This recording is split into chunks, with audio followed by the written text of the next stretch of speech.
जय गुरुदेव।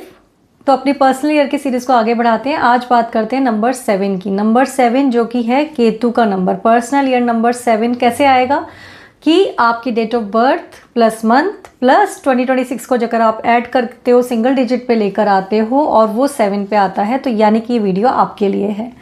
केतु का साल। केतु क्या है? केतु धड़ है, ठीक है। इनके पास सर नहीं है, धड़ धड़ है। तो ये दिल से सोचते हैं, माइंड से नहीं सोचते, दिल से सोचने वाले लोग होते हैं, बॉडी से बहुत स्ट्रांग होते हैं। तो जब ये साल आता है तो क्या लेकर आता है? क्योंकि ये स्पिरिचुअल नंबर है, ठीक है। ये कनेक्शन कट करने का नंबर होता है, ये स्पिरिचुअल नंबर होता है। ये आप देखेंगे कि जब भी डिसअपॉइंटमेंट्स अगर आप देखेंगे तो वो केतु से ही आते हैं।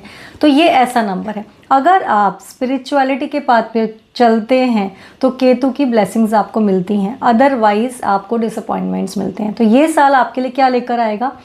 केतु जो है ना, हमेशा हमें पिछले जन्म का जो कर्म है वो देते हैं, उससे देखा जाता है केतु। तो जब भी केतु का साल आता है तो ये मान के चलेगा आपके अपने कर्मों का हिसाब मिलने का टाइम आ गया। जो पिछले कर्म किए हैं आपने, प्रारब्ध जो बोलते हैं हम, उसका टाइम आ गया। आपको वो फल देखने को मिलेंगे। इस साल आप देखेंगे कि आप अपने आप ही स्पिरिचुअलिटी की तरफ चल देंगे, उस पाथ पे चल देंगे। हीलिंग का जो वर्ल्ड है, हीलिंग टेक्निक्स हैं, वो आप सीखने लग जाएंगे। हीलिंग वर्ल्ड में आप एंटर कर जाएंगे। आपको लगेगा मैं मेडिटेशन सीख लूँ, मैं कोई ऑकल्ट में चला जाऊँ, कोई कोर्स सीख लूँ, मैं ये कर लूँ। लेडीज़ भी सोचेंगी कि मैं जो पूजा पाठ है वो थोड़ा सा बढ़ा दूँ। सभी लोग, मतलब जो भी 7 से प्रभावित इस साल रहते हैं, जिनका भी पर्सनल ईयर है, वो देखेंगे कि इस साल वो अचानक ही उनका जो माइंड है ना, वो स्पिरिचुअलिटी की तरफ डाइवर्ट हो जाएगा। और नहीं होता है तो ऐसा आपको ज़रूर करना है। यही एक तरीका है इस साल डिसअपॉइंटमेंट से बचने का, कि आप जो है एक स्पिरिचुअल पर्सन बन जाएं, अपना पूजा पाठ बढ़ा दें।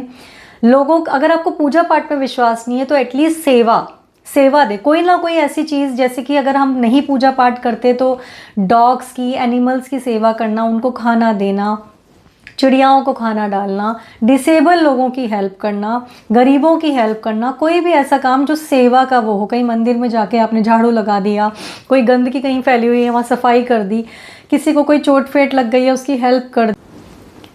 7 नंबर जो कि एक स्पिरिचुअल नंबर होता है। अगर आप स्पिरिचुअलिटी के पाथ पे हैं तो ये नंबर आपको बहुत सक्सेस देता है। पर अगर आप स्पिरिचुअलिटी के पाथ पे नहीं हैं तो यही नंबर आपको डिसअपॉइंटमेंट देता है।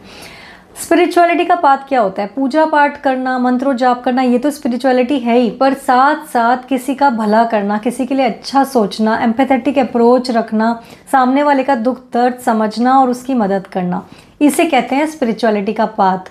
तो इस साल ना आप देखेंगे कि आप खुद ही स्पिरिचुअलिटी के पाथ पे चल पड़े। आपका खुद ही मन कर रहा है मैं इसकी हेल्प कर दूं। आपको लोगों के दुख दर्द समझ में आने लग जाएंगे, आप लोगों से कटना शुरू हो जाएंगे। क्योंकि केतु जो है ना, वो डिटैचमेंट देता है। आपको मालूम है, डिटैचमेंट का ग्रह माना जाता है इसको। तो अगर आपको ऐसा लग रहा है ना, तो पकड़ लीजिए स्पिरिचुअलिटी का पाथ। वही आपको इस साल जो है ना, एक नए, आपको अंदर से, मन से एक नए मुकाम पे लेके जाएगा। आपकी स्पिरिचुअल जर्नी शुरू हो जाएगी 7 नंबर के साल में। और साथ साथ आप कोई ना कोई बड़े तीर्थ स्थल पे ज़रूर जाएंगे। ये मेरा खुद का एक्सपीरियंस है, और जो मेरे कई फ्रेंड्स हैं और रिलेटिव्स हैं, उनको भी जब मैंने न्यूमरोलॉजी का, उनका मैं कभी भी वो करती हूँ कंसल्टेशन, तो उनका भी एक्सपीरियंस है कि, या मैं किसी से पूछती हूँ कि पिछला साल आपका 7 नंबर का था, आप किसी तीर्थ स्थान पे ज़रूर गए होंगे, तो सबका जवाब हाँ में ही आता है। और मैं खुद, मेरा पिछले साल 7 नंबर का साल था, और मैं पिछले साल केदारनाथ, बद्रीनाथ, कैंची धाम और पता नहीं कहाँ, खाटू श्याम जी, इतने सारे मंदिर हैं, अभी मुझे याद भी नहीं आएगा। इसके सिवा भी ऐसी जगहों पे गई हूँ जो मैंने मतलब सोचा था, मेरा सपना था कि मैं जाऊँ। तो 7 नंबर का साल ज़रूर आपको तीर्थ यात्राएं करवाता है, और ये सबसे अच्छा साल होता है। आपको अपनी स्पिरिचुअल जर्नी पे अगर चलना है तो इस साल चलिए। आप ज़रूर हीलिंग वर्ल्ड में ना कुछ नया ज़रूर सीखेंगे। हीलिंग की टेक्निक्स की तरफ आपका ध्यान जाना शुरू हो जाएगा, मेडिटेशन की तरफ आपका ध्यान जाना शुरू हो जाएगा। तो ये साल हमें ना हमारे पिछले कर्मों का हिसाब, प्रारब्ध जो कहते हैं हम, उसका हिसाब देने के लिए ही आता है। तो आप देखेंगे कि मॉनेटरी वाइज, या मैं बोलूँ कि अगर मटेरियलिस्टिक वर्ल्ड की बात करूँ, तो इतना ज़्यादा गेन्स का साल नहीं होता ये। पर ये आपको ना अपलिफ्ट करता है अंदर से, आपकी स्पिरिचुअल जर्नी के लिए। और आपको एक कनेक्शन जो है ना भगवान के साथ वो बना देता है। तो आपको ज़रूर इस साल पे ये सारे काम करने चाहिए। केतु जैसे मैंने बोला कि सिर्फ धड़ है, सर नहीं है। मन से सोचने वाले लोग होते हैं, मन से सोचने वाला साल आएगा, आप मन से सोचेंगे। और ये साल ना ज़रूर जो लोग कोई किसी तरीके की रिसर्च वर्क में है वो देखेंगे कि इस साल ना वो अपनी थीसिस लिखने शुरू हो गए, कुछ ऐसा कुछ करना शुरू हो गए जो कहते हैं ना शोध करना किसी चीज़ का, उसमें शुरू होगा। क्योंकि केतु ये शोध ज़रूर करवाता है। अगर 7 नंबर आया है आपको अंदर से किसी न किसी चीज़ के लिए सोचवाएगा कि हाँ आप सोचो कि इसमें ऐसा क्यों है, वैसा क्यों है। तो ऐसा साल होता है ये, और इसमें ज़रूर आपको अपनी स्पिरिचुअल जर्नी पे निकल जाना चाहिए। ज़रूर मेडिटेशन को ज्वाइन करना चाहिए, यही इसका उपाय है। डिसेबल लोगों की हेल्प कीजिए, बर्ड्स को, डॉग्स को फीड करवाइए। सोसाइटी को देने का टाइम आता है। ये जो होता है ना, इसमें हमें लेने का नहीं, देने का टाइम आता है। स्पिरिचुअल जर्नी पे हम लेके जाता है ये। तो इस तरह से अगर आप करेंगे तो ये साल आपके लिए बहुत अच्छे रिजल्ट्स लेकर आएगा। डरने की कोई ज़रूरत नहीं थी। हर नंबर हमें कुछ ना कुछ सिखाता है। तो ये जो साल है ये हमें स्पिरिचुअलिटी का लेसन सिखाने के लिए आता है। तो इसको भी एंजॉय कीजिए, अपनी स्पिरिचुअल जर्नी को एंजॉय कीजिए, और वीडियो को लाइक कीजिए और मुझसे ज़रूर शेयर कीजिएगा कि अगर आपका 7 नंबर का साल है तो कैसा रहा।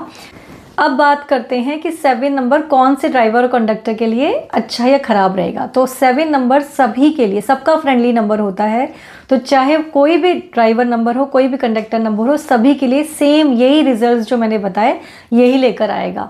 और अगर हम 1 से बात करेंगे, 2026 से जो 1 बनता है उसके साथ भी इसके रिजल्ट्स बदलेंगे नहीं। तो सभी कंडक्टर, सभी ड्राइवर नंबर वालों के लिए यही रिजल्ट रहेगा जो मैंने आपको बताया।